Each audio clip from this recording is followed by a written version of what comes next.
Hi friends, welcome back to my channel. ಇವತ್ತು ನಾವು ಪಾಂಡವಲೇನಿ ನೋಡಕ್ಕೆ ಬಂದಿರೋದು. ಇಲ್ಲೇ ಹತ್ರ ಆಗುತ್ತೆ ಪಾಂಡವಲೇನಿ, 7-8 ಕಿಲೋಮೀಟರ್ ಆಗುತ್ತೆ. ಅದಕ್ಕಾಗಿ ಪಾಂಡವಲೇನಿ ನೋಡ್ಬಿಟ್ಟು ಹೋಗೋಣ ಅಂತ ಬಂದಿದ್ವಿ. ಈ ಪಾಂಡವಲೇನಿ ಬಗ್ಗೆ ಒಂದು ಸ್ವಲ್ಪ ಎಕ್ಸ್ಪ್ಲೈನ್ ಮಾಡಬೇಕಾದ್ರೆ, ನಾಸಿಕಲ್ಲಿದೆ. ಇದು ಮಹಾರಾಷ್ಟ್ರದ ನಾಸಿಕಲ್ಲಿ ಬರುತ್ತೆ.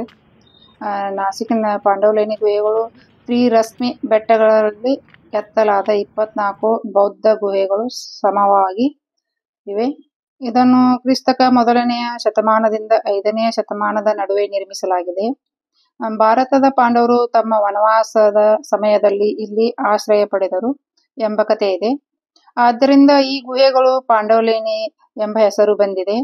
ಈ ಗುಹೆಗಳು ಪ್ರಾಚೀನ ಭಾರತದ ಬೌದ್ಧ ಜೀವನ ಮತ್ತು ವಾಸ್ತುಶಿಲ್ಪದ ಕುರುಹುಗಳನ್ನು ತೋರಿಸುತ್ತದೆ. ಕ್ರಿಸ್ತಕ 1ನೇ ಶತಮಾನದಿಂದ 5ನೇ ಶತಮಾನದ ನಡುವೆ ನಿರ್ಮಿಸಲಾಗಿದೆ. ತ್ರಿರಶ್ಮಿ ಬೆಟ್ಟಗಳ ಬಂಡೆಗಳನ್ನು ಕೊರೆದು ಈ ಗುಹೆಗಳನ್ನು ನಿರ್ಮಿಸಲಾಗಿದೆ. ಈ ಗುಹೆಗಳು ಬೌದ್ಧ ಧರ್ಮದ ವಾಸ್ತುಶಿಲ್ಪ ಮತ್ತು ಕುಶಲತೆಯನ್ನು ತೋರಿಸುತ್ತವೆ. ಮತ್ತೆ ಈ ಗುಹೆಗಳು ಪ್ರಾಚೀನ ಬೌದ್ಧ ಸನ್ಯಾಸಿಗಳು ಮತ್ತು ಭಿಕ್ಷುಕಗಳು ವಾಸಸ್ಥಾನವಾಗಿದ್ದವು.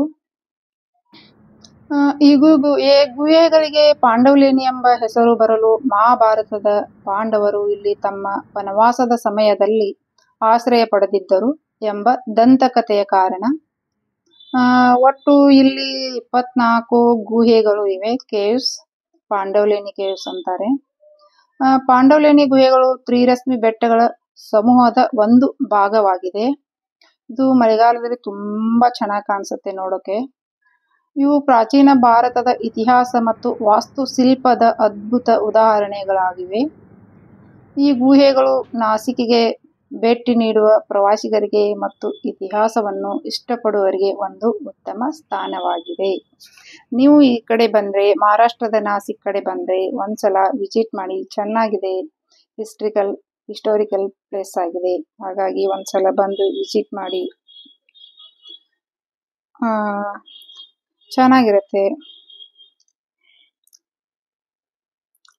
ಮತ್ತು ಇಲ್ಲಿ ಒಳಗಡೆ ಎಲ್ಲ ಪ್ರಶಾಂತವಾಗಿ ತಂಪಾದ ವಾತಾವರಣ ಇರುತ್ತೆ. ಮತ್ತೆ ನೀವು ಇಲ್ಲಿ ನೋಡ್ತಾ ಇರ್ಬೋದು, ದೊಡ್ಡ ದೊಡ್ಡ ಕಂಬಗಳನ್ನು ಕೆತ್ತಿದ್ದಾರೆ. ಮೇಲ್ಗಡೆ ಎಲ್ಲ ಚಿತ್ರೀಕರಣ ಎಲ್ಲ ಚೆನ್ನಾಗಿ ಕಲಾಕೃತಿಯನ್ನು ಕೆತ್ತಿದ್ದಾರೆ.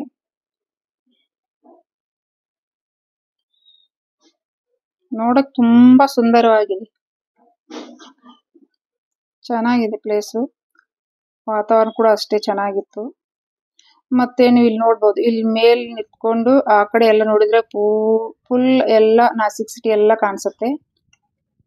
ಇದ್ ಮೇಲ್ಗಡೆ ಸ್ವಲ್ಪ ಬರುತ್ತೆ, ಕೆಳಗಡೆ ಅದೆಲ್ಲ ನೀವು ನೋಡ್ತಾ ಇರ್ಬೋದಲ್ಲ, ಅದೆಲ್ಲ ನಾಸಿಕ್ ಸಿಟಿ.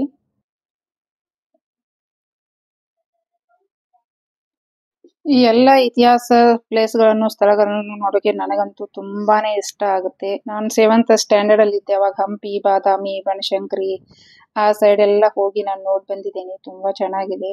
ಮತ್ತೊಂದ್ಸಲ ಹೋಗ್ಬೇಕು, ಹೋಗೋಕ್ಕಾಗಿಲ್ಲ. ನಾವು ಔಟ್ ಆಫ್ ಸ್ಟೇಟ್ ಇರೋದ್ರಿಂದ ಹೋಗೋಕ್ಕಾಗಲ್ಲ. ಇನ್ನೊಂದ್ಸಲ ಬಂದು ನೋಡ್ಬೇಕು, ವಿಸಿಟ್ ಮಾಡ್ಬೇಕು. ತುಂಬಾ ಆಸೆ ಇದೆ ಹೋಗ್ಬೇಕಂತ. ನೋಡೋಣ ಏನಾಗುತ್ತೆ ಅಂತ. ಟ್ರೈ ಮಾಡ್ತೀವಿ ಈ ಸಲ ಹೋಗೋಕೆ. ಹಂಪಿ ಸೈಡ್ ಎಲ್ಲ ಹೋಗಿ ಬರ್ಬೇಕಂತ ವಿಚಾರ ಇದೆ.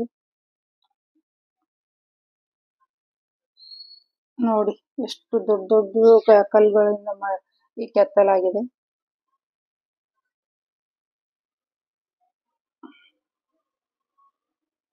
ಮೆಟ್ಲುಗಳು ಇದೆ ಮೇಲ್ಗಡೆ ಹೋಗಕ್ಕೆ, ಅವ್ರ ಕೆಳಗಡೆ ಬರಕ್ಕೆ.